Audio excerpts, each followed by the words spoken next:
스케줄링 알고리즘에 대해서 한번 발표해 보겠습니다.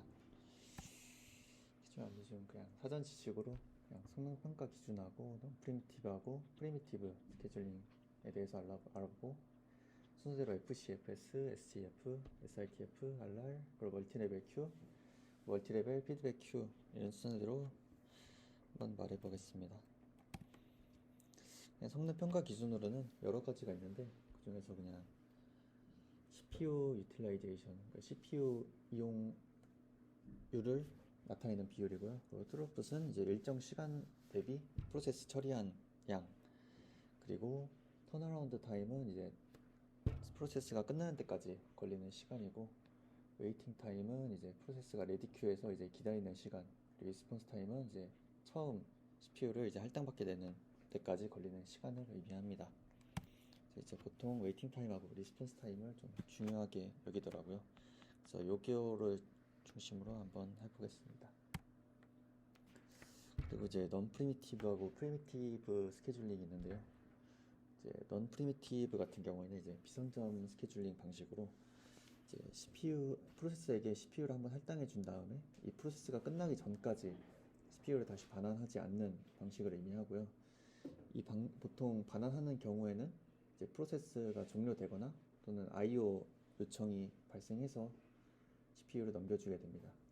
그리고 이제 프리미티브 스케줄링 방식에 대해서는 이제 미리 프로세스의 CPU가 할당된 이후에더라도 이제 다른 프로세스가 좀 더 우선순위가 높은 경우 해당 프로세스에게 이제 CPU를 넘겨주게 되는 과정입니다. 이거 같은 경우에는 이제 타임아웃 인터럽트가 발생하거나 또는 다른 프로세스보다 프라이오리티가 높은 경우 프로세스 CPU를 넘겨주게 됩니다. 이제 처음으로는 이제 FCFS 방식인데요.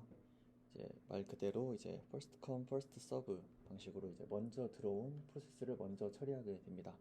해당 방식은 이제 아까 설명한 대로 non primitive 스케줄링 방식입니다. 그래서 만약에 또 P1, P2, P3가 이제 순서대로 이렇게 들어오게 된다면은 이제 순서대로 똑같이 P1, P2, P3를 먼저 처리하게 됩니다. 이제 요거를 보시면은 그냥 똑같이 이제 도착 시간 순서대로 프로세스를 이제 처리하는 것을 볼 수 있습니다. 이제 근데 만약에 다음과 같은 방식으로 P2, P3, P1 같은 방식으로 들어오게 된다면은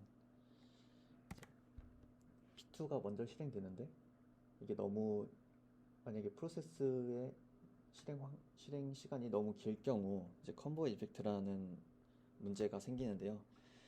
이제 너무 긴 프로세스가 먼저 도착하는 경우 이제 뒤에 있는 프로세스가 너무 늦게 너무 오래 기다리는 이런 단점을 가지게 됩니다.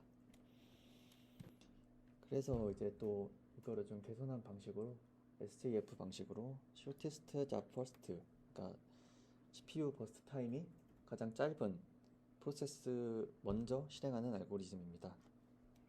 해당 방식은 이제 non primitive 스케줄링 방식하고 프리미티브 스케줄링 방식으로 또 나뉘는데, non primitive 스케줄링 방식은 똑같이 SGF이고 프리미티브 스케줄링 방식은 SRTF라고 shortest remaining time first라고 불리게 됩니다. 이거는 또 뒤에서 또 설명하겠습니다.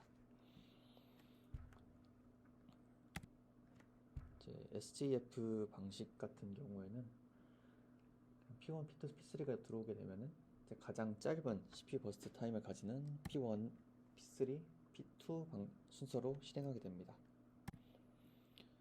이제 이거를 또 보시면은 FCFS 방식하고 뭐가 다르냐라고 할 수 있는데, 단순하게 그냥 한번 소팅을 통해서 어떤 프로세스가 가장 적게 걸리는지를 구한 다음에 그 다음에 FCFS 방식으로 실행하게 됩니다.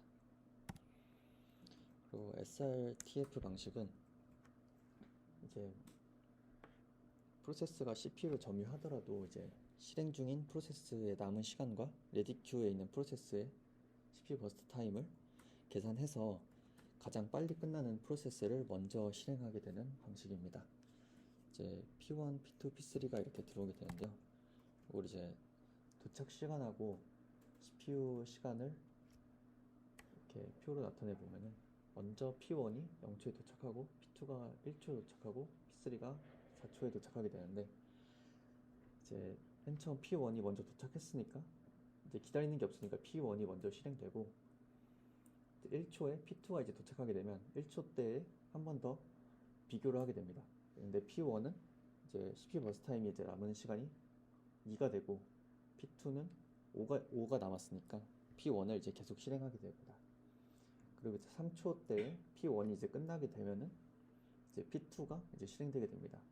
하지만 또 4초 때에 P3가 들어오게 되면은 또 P2하고 P3를 비교하게 되는데, P2는 이제 남은 시간이 4가 남았고 P3는 이제 3이 남았으니까 P3를 또 먼저 실행해서 이와 같은 방식으로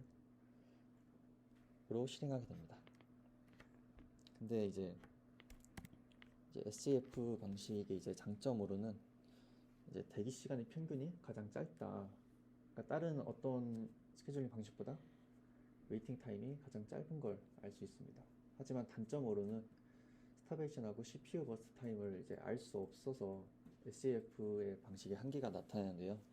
먼저 스타베이션은 이제 가장 짧은 프로세스 먼저 실행하게 되다 보니까 이제 긴 프로세스가 들어오고, 짧은 프로세스가 이제 끊임없이 무한대로 들어오게 되면은 이제 들어온 긴 시간을 가지는 프로세스 같은 경우에는 절대로 CPU를 점유할 수 없게 됩니다.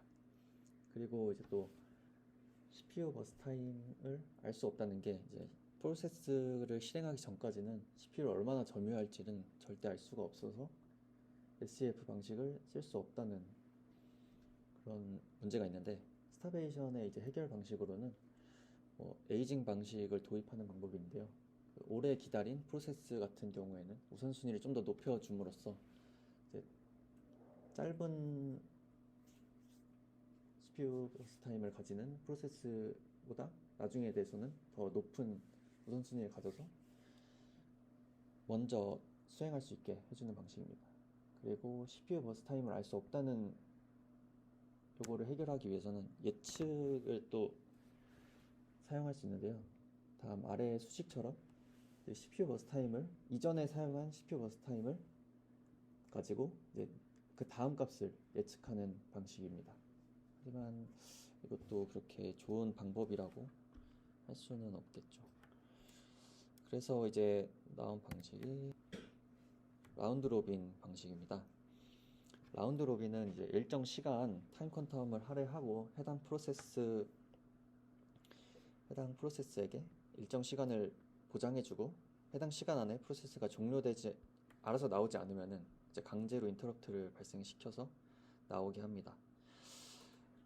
그래서 여기서 가장 중요한 거는 타임 퀀텀을 이제 어느 정도로 이제 맞출 거냐가 가장 중요할 것 같은데요. 만약에 이제 퀀텀이 너무 크게 되면은 그냥 먼저 들어온 프로세스가 그냥 먼저 끝까지 실행되고 나오는 방식을 수행하게 되면 FCFS 방식과 너무 유사하게 동작하게 됩니다. 하지만 또 Q를 너무 감소시키게 되면은 이제 컨텍스트 스위칭 오버헤드가 커지게 됩니다.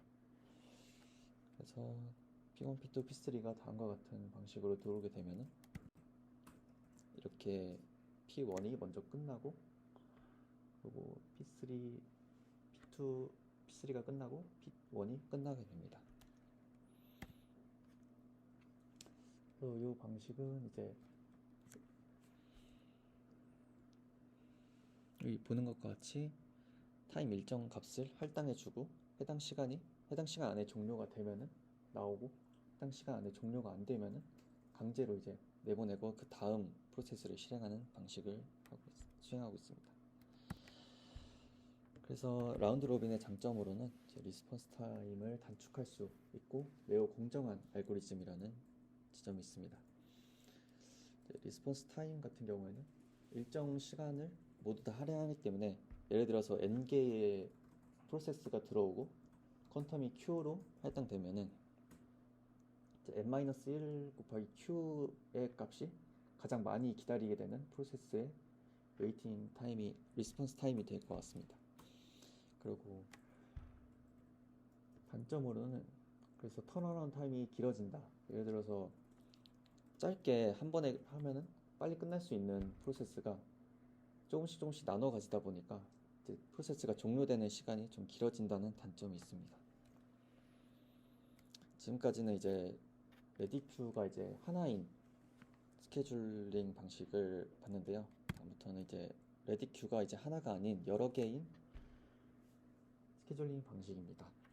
이제 멀티레벨 큐 같은 경우에는 레디큐가 하나가 아닌 여러 개로 분할되어 있다는 점인데요. 이제 해당 방식은 또 이제 여러 가지 또 방식을 또 가지고 있습니다. 대표적으로 그냥 예를 들어서 그냥 픽스드 프라이어티 스케줄링 방식도 있고요. 타임 슬라이스 방식도 있습니다. 이거를 이제 간단하게 그냥 설명해 보자면 픽스드 프라이어티 스케줄링 방식은 이제 레디큐가 이제 두 가지 정도로 나뉘는데요. 첫 번째 큐 같은 경우에는 이제 포그라운드 큐로 이제 I/O 작업이 많이 수행되는 프로세스를 우선적으로 넣게 되고, 또 다른 큐로는 이제 백그라운드 큐가 있는데요. 그 큐는 이제 CPU만을 I/O가 많이 발생하지 않고 CPU를 주로 사용하는 프로세스가 들어가게 됩니다. 그래서 이제 I/O가 사용자하고 상호작용이 좀 돼야 되는 포그라운드 큐 같은 경우 먼저 우선순위를 가지고 수행되고, 그 다음으로 이제 백그라운드 큐가 수행하게 됩니다. 하지만 이거의 단점도 또 스타베이션이 발생할 수 있다는 점인데요. 요거를 좀 해결하는 게 타임 슬라이스, 아까 라운드 로빈과 좀 비슷하죠. 하지만 두 가지 큐가 있으므로 각각의 라운드 로빈을 적용하고, 그리고 각 큐별로 일정 CPU 시간을 또 분배를 해주는 겁니다. 예를 들어서 100% CPU 시간이 있다면 포그라운드 큐에는 한 80% 정도 분배하고, 백그라운드에는 20%의 프로세스 시간을 분배하고, 거기서 또 라운드 로빈으로 이제 돌아가는 방식입니다. 그렇게 되면 이제 스타베이션은 좀 해결이 되게 되겠죠.